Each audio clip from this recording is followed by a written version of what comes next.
Existen muchos conceptos de arquitectura que nos ayudan a crear aplicaciones escalables, resilientes, fáciles de mantener y con muy buena calidad de código.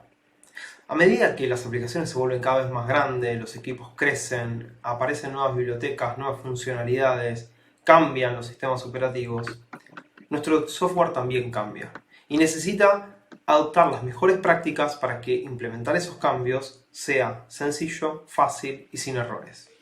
Las grandes preguntas que intenta resolver la arquitectura es cómo hago que mi aplicación esté a la altura de esos desafíos, cómo hago que escale, ¿sí? Que pueda crecer e incorporar nuevas funcionalidades en tiempos aceptables con un buen criterio de calidad y cómo hago para probar las cosas. Vamos a ver a continuación distintos aspectos de la arquitectura aplicados a Kotlin que nos van a ayudar muchísimo en el desarrollo de aplicaciones Android, pero que también vamos a poder extrapolar a cualquier otra tecnología y a cualquier otro lenguaje. Como te comenté, la arquitectura de software nos permite desarrollar aplicaciones que sigan buenas prácticas, buenos lineamientos, que nos garantice que el código es legible, no solo por otros, sino también por nosotros, que en algún momento podemos volver a mantener algo que creamos en el pasado, probar las cosas, que las cosas sean fáciles de probar, que sean reutilizables, tanto entre la misma aplicación como entre distintas aplicaciones. Y todo esto lo vamos a hacer aplicando patrones y buenas prácticas, ¿sí? La idea es no reinventar la rueda, sino estandarizar nuestro trabajo, así como está estandarizado otras ramas de la ingeniería. Esta es una rama de la ingeniería más. Para eso hay unos principios que son muy conocidos y que seguro te van a ayudar en algún momento en una entrevista de trabajo, porque es pregunta de examen, que son los principios SOLID. Son 5 principios que te van a ayudar a organizar tu código de una mejor forma, que sea más escalable y a que esté limpio. Los principios básicamente son el principio de responsabilidad única, el principio de abierto y cerrado, el principio de least-code, de sustitución, el principio de segregación de interfaces y de inversión de dependencias. Vamos a estar viendo cada uno de estos principios con código en Kotlin para que vos puedas entenderlos mejor. Empezamos por el principio de responsabilidad única. Este es muy sencillo. Una clase tiene que tener una y una sola responsabilidad, ¿sí? Se dice que también una clase tiene que cambiar por un solo motivo, ¿sí? Vamos a verlo en la práctica. ¿A qué nos referimos con que una clase tiene que tener una sola responsabilidad? Bueno, si mirás en este ejemplo, tenemos una clase usuario, típica clase data class de Kotlin. Y esa clase tiene dos métodos, uno que nos permite enviar una notificación y otro que nos permite cambiar un avatar. Ahora, si miramos en detalle la implementación, aunque es un mock porque no está implementado, sino que pusimos prints para ver lo que pasa, un método crea la notificación y después la envía. Y el otro cambia el avatar y lo guarda en la base de datos. A mí me parece que esta clase está haciendo muchas cosas. Primero, mantiene como entidad datos del usuario. Después, crea y envía notificaciones. Y después, cambia y persiste un avatar en la base de datos. Son muchas funciones, no es una sola. Imagínate qué pasaría si nosotros necesitamos que ahora el avatar no se guarde más en la base de datos, sino que se guarde en un servicio en internet. Tendríamos que cambiar nuestra clase usuario, porque la implementación del cambio de avatar está ahí. Y lo mismo si la notificación, en lugar de mandarla por mail, la mandamos por push. Entonces, esto no cumple, decimos que viola el principio de responsabilidad única. Ahora vamos a ver cómo podemos mejorar esto. En primer lugar, ya sabemos que hay 3 cosas que estamos haciendo. Entidad, enviar notificaciones y persistir el avatar del usuario en la imagen. Entonces, lo primero, necesitamos una clase que se encargue de enviar notificaciones y una clase que se encargue de almacenar el perfil del usuario. Eso es por un lado. Eso ya nos va a dejar el código muy limpio porque esas dos clases, Notification Provider y Storage Provider, solo hacen una cosa. Y por el otro lado, vamos a tener el data class del usuario que recibe por parámetro, en este caso estamos pasándolo por parámetro, Notification Provider y Storage Provider, y que tiene la función Send Notifications y Change Avatar. Pero esas funciones delegan el comportamiento en otra clase, no lo implementan. Y esto es muy limpio, porque si tuviéramos que aplicar el cambio de no guardar en una base de datos, sino en un servicio, solo estaríamos modificando Storage Provider. Es la única clase que requiere ser modificada. Y si cambiásemos las notificaciones por mail y queremos cambiar el texto o componer el mensaje de otra forma, solo cambiamos Notification Provider, pero ni el usuario ni el Storage Provider son modificados. Es decir, cada una cambia una sola vez y por un solo motivo.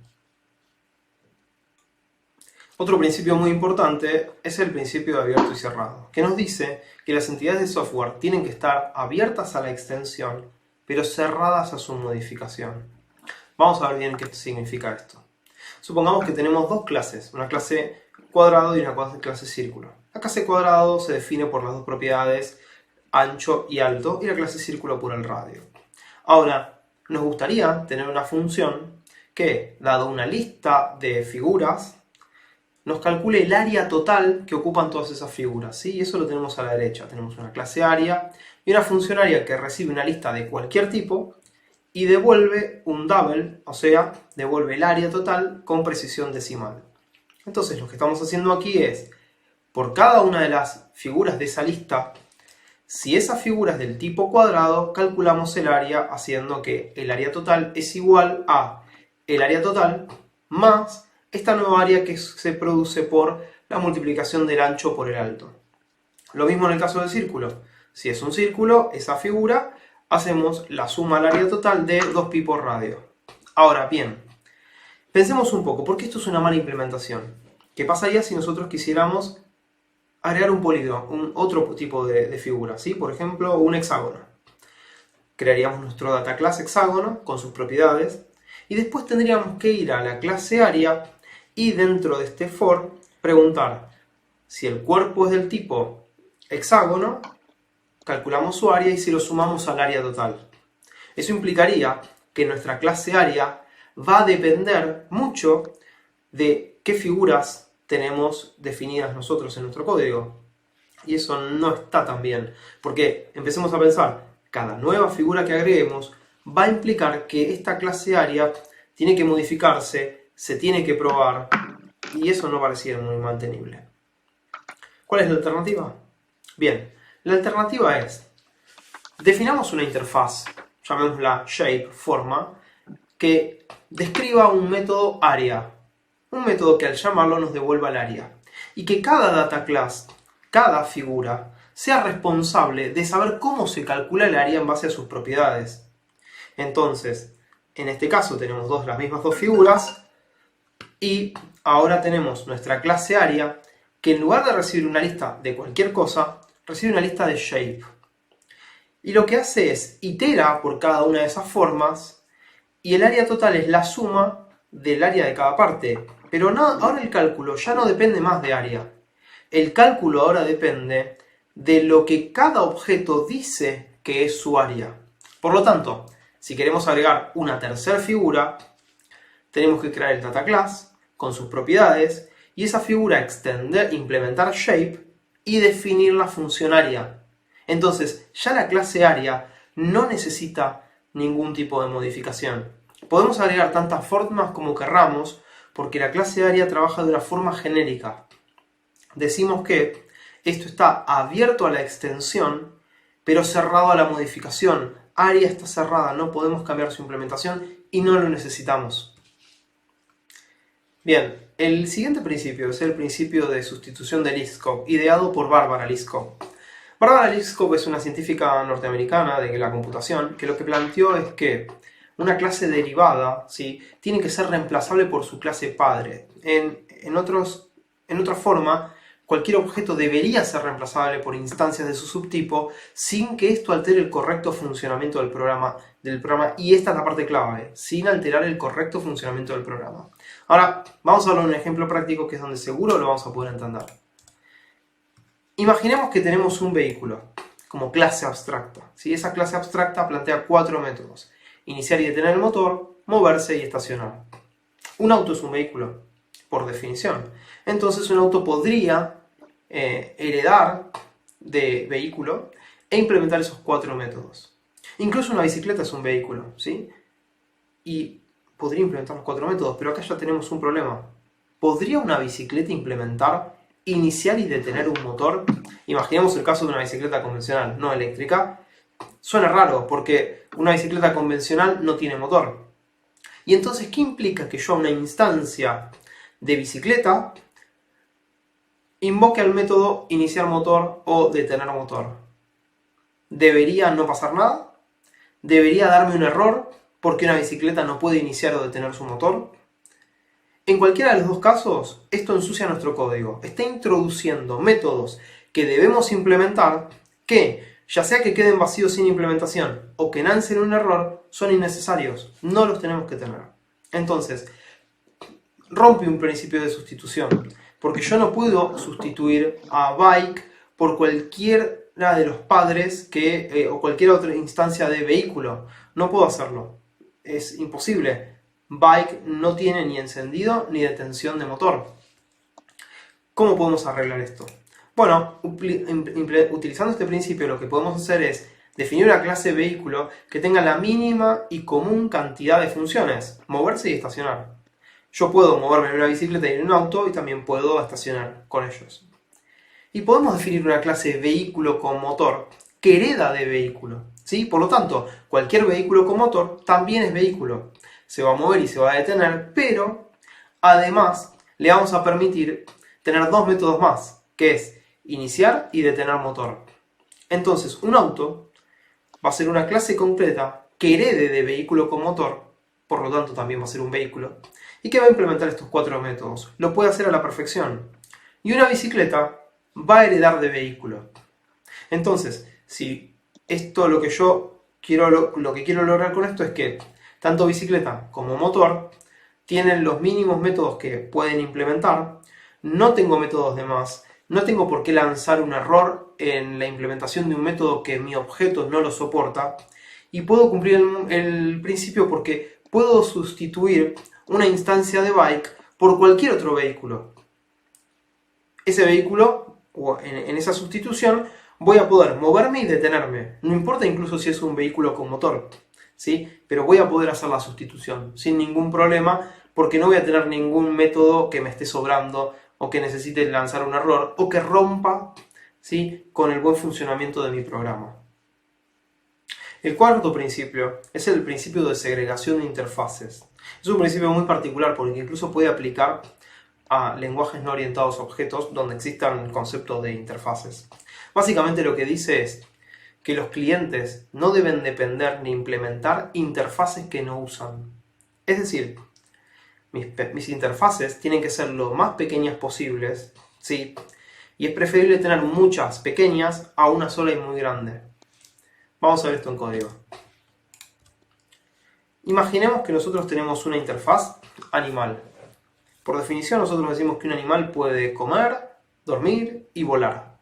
A ver, un ave cabe en esa definición. Puede comer, dormir y volar. Pero un perro es medio difícil, ¿no? Porque un perro, en este caso, usa una clase, hereda de animal, puede comer, puede dormir, pero no puede volar. Entonces, acá estamos viendo un caso claro de segregación de interfaces. Mi interfaz es muy grande, abarca muchos métodos, y eso me fuerza a que haya objetos o clases que esos métodos los tengan vacíos porque no los pueden implementar, o que los implementen lanzando un error. Y eso no está bien porque rompe con este principio. ¿Cómo podemos solucionarlo? Bueno, básicamente lo podemos solucionar segregando interfaces. Haciendo más chiquita la interfaz animal, diciendo, bueno, un animal puede comer y dormir. Estamos de acuerdo que la mayoría de los animales, o todos, pueden comer y dormir. Ahora, también podemos tener un animal que puede volar. ¿Qué es un animal? ¿Sí? Interfaz animal that can fly extiende de animal. Por lo tanto, cualquiera que implemente la interfaz animal que puede volar también es un animal. Y en este caso, esto es muy simple. Dog es un animal, come y duerme. Y un pájaro es un animal que puede volar. Por herencia es un animal e implementa los tres métodos: comer, dormir y volar. De esta forma estamos segregando las interfaces. Una interfaz grande la dividimos en interfaces más chiquititas y más coherentes. Y por último llegamos a nuestro quinto y último principio SOLID, que es el de inversión de dependencia. Lo que nos dice este principio es que nuestras dependencias deberían ser hacia abstracciones y no hacia implementaciones. Cuando hablamos de implementaciones son objetos concretos, ¿sí? Imaginemos este caso. Tenemos dos tipos de impresora, una impresora láser y una impresora de tinta.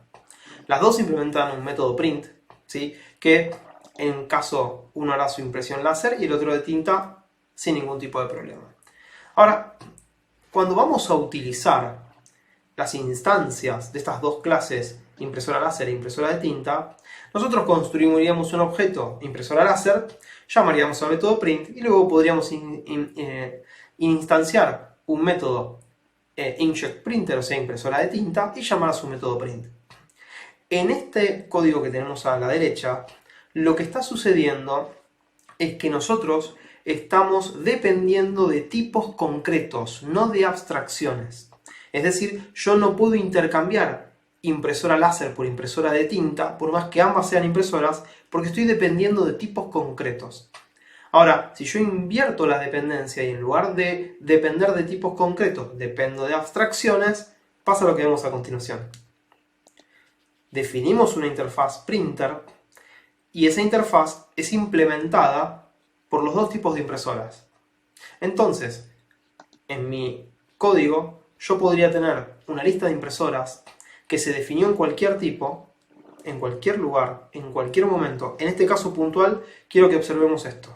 Es una lista del tipo printer, donde está compuesta por dos elementos. El primero es impresora láser y el segundo es impresora de tinta. Ahora, cuando utilicemos printer, no vamos a saber si son impresoras láser o de tinta, porque nosotros ya estamos utilizando printer, la interfaz.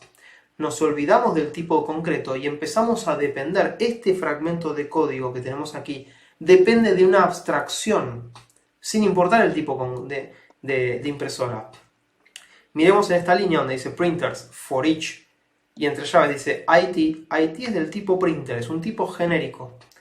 Aquí adentro estamos imprimiendo hola, sin saber si es una impresora de tinta o una impresora láser, y la verdad es que tampoco nos importa.